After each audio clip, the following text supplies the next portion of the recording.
I don't know how much time I have before the lights go out for good, so I need to tell you this. What happened to me inside that mine wasn't an accident? And if you're listening, maybe you'll understand why I can't leave, why I can't escape. I was working the night shift in an abandoned section of the old copper mine, the kind of place people say should have been sealed off years ago. The air was thick with dust and the faint metallic smell of rust and old blood. My flashlight barely cut through the darkness, but I'd been down there enough times to know the path. At least I thought I did. The tunnels twisted like veins beneath the earth, the walls dripping with moisture that sounded almost like whispers when it hit the stone. I remember dragging my boots through the dirt, every step echoing longer than it should have. It was too quiet. No dripping water, no rats, not even the sound of my own breath felt natural. It was like the mine was holding its breath with me. Then came the collapse. It wasn't an explosion. No tremor, no warning, just the sound of groaning stone above me and then silence. When I turned, the way I came in was gone, buried under tons of rock and debris. My first thought was panic, clawing at the rubble, scraping my hands raw until they bled. But the more I dug, the more I realized it was useless. I was sealed in. That's when I noticed something strange. The tunnel ahead, the one I had never seen before, was open, perfectly open, as though it had been waiting for me. The air that drifted out of it was colder, damp, and it carried a smell that didn't belong underground, something like rotting wood mixed with burnt hair. I told myself I wouldn't go further, that I'd wait for rescue. But hours passed, and then days. My flashlight was dying, my water was gone, and hunger gnawed at me like a second heartbeat. So eventually, I stepped into that tunnel. The deeper I went, the more the mine changed. The walls weren't carved by human hands anymore. They twisted and coiled like something organic, as though the rock itself was alive. My light caught carvings in the stone, symbols I didn't recognize.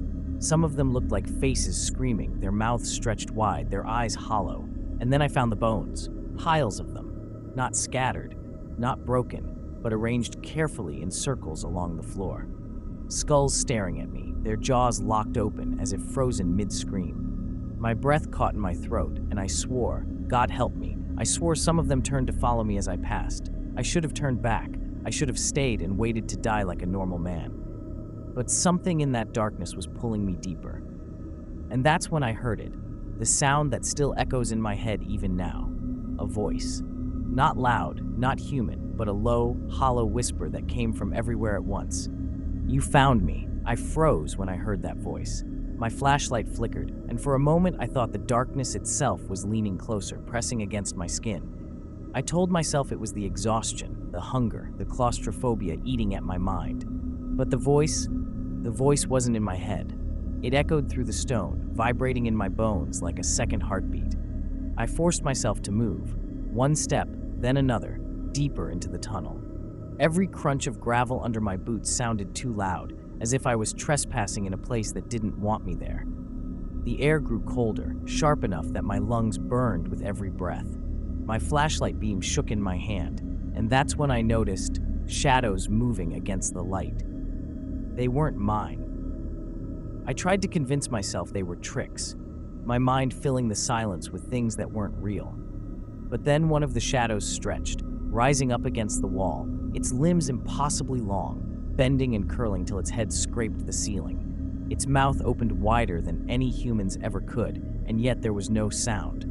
Just the crushing silence of the mine, swallowing everything. I ran. I don't remember choosing to, but my legs carried me down a slope, deeper and deeper, until the walls narrowed and the ceiling dipped low. I crawled at one point, dragging myself through a jagged passage until I dropped into a chamber. My light swept across the space, and I wished it hadn't. The chamber was filled with skeletons, hundreds, maybe more, piled and tangled like discarded dolls.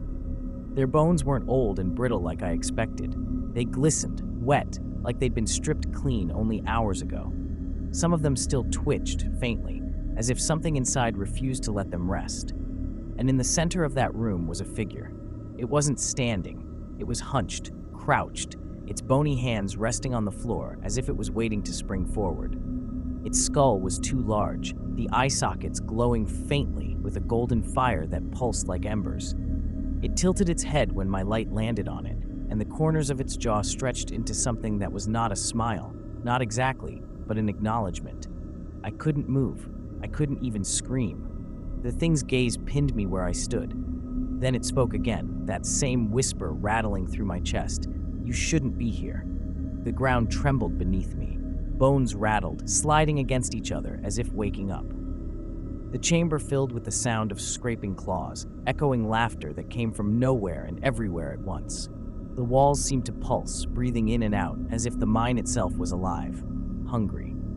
I turned to run, but the tunnel I had crawled through was gone. Stones sealed over it like it had never existed. I was trapped. The figure moved then, slowly, deliberately, stepping over the bones that cracked like dry twigs beneath its feet. Its eyes locked on mine, and I realized with cold certainty it wasn't just watching me, it was choosing me. Every instinct screamed at me to fight, to claw my way out, but something deeper held me still. Something ancient, something that whispered in the back of my mind that I was never meant to leave this place. And that's when I understood. The mine wasn't abandoned, it was feeding. The realization hit me like a blow. I wasn't just lost in the mine, I was inside something, a living tomb that had been feeding on anyone foolish enough to wander too deep. And now, it had me. The figure stepped closer, its movements impossibly slow, like it enjoyed watching me drown in fear. Its glowing eyes never blinked. I backed away until my shoulders pressed against the damp stone wall, my breath coming out in short, sharp bursts. The stench of rot and burnt hair grew stronger, wrapping around me like invisible chains. Then the bones began to move. At first, just a twitch. A hand here, a jaw clattering there. But soon, the entire chamber stirred with life. Rib cages heaved as if lungs had suddenly filled with air. Empty eye sockets turned toward me. Skeletons shifted, dragging themselves upright in jerky, unnatural movements. They formed a circle around me, their teeth clicking in rhythm, their skulls nodding as though acknowledging a ritual that had been repeated countless times before. I screamed. I don't even remember what sound came out of my throat, but it didn't matter. The chamber swallowed it whole. My light flickered, dimmed, then steadied again, but weaker now, like even the battery was afraid to stay alive in this place. The creature leaned forward, close enough that I could see the cracks in its skull, the way its jaw trembled as if holding back a laugh. Its voice scraped against my ears, cold and final. Now you understand. You're mine. Suddenly, the circle of bones collapsed toward me, hands clawing, jaws snapping. Their touch was freezing, burning all at once, like ice and fire fused together. I fought back, kicking, punching, my fists cracking against brittle skulls. But for every one I knocked down, 2 more rose. Their weight dragged me to the floor, fingers wrapped around my throat, bony and merciless. And then, just as the darkness closed in, I saw something worse. The walls themselves were shifting. The rock pulsed, split, and from the cracks emerged more skeletal forms, crawling out of the stone as if the mine had been gestating them all along. Their eyes glowed faintly, the same sickly gold as the figure at the center, and every single one of them was looking at me. I don't know how, but I broke free. Crawling, clawing, scraping my body against jagged stone until I found a narrow gap between the rocks. I forced myself through, tearing skin, leaving blood behind, but I didn't care. Behind me, I heard the laughter, dozens, hundreds of voices laughing in unison, echoing through the tunnels like a tide of madness. I ran until my legs gave out. I don't know how I ended up near the surface, or if I really did. Maybe the mine let me go. Maybe it wanted me to carry its secret back with me. Because sometimes in the silence of night, I hear it again. The whispers, the scratching, the laughter crawling through the walls of my own house. And when I close my eyes, I see those glowing eyes staring back at me. Waiting. I wasn't supposed to escape. And maybe I never did. Subscribe to Horror Story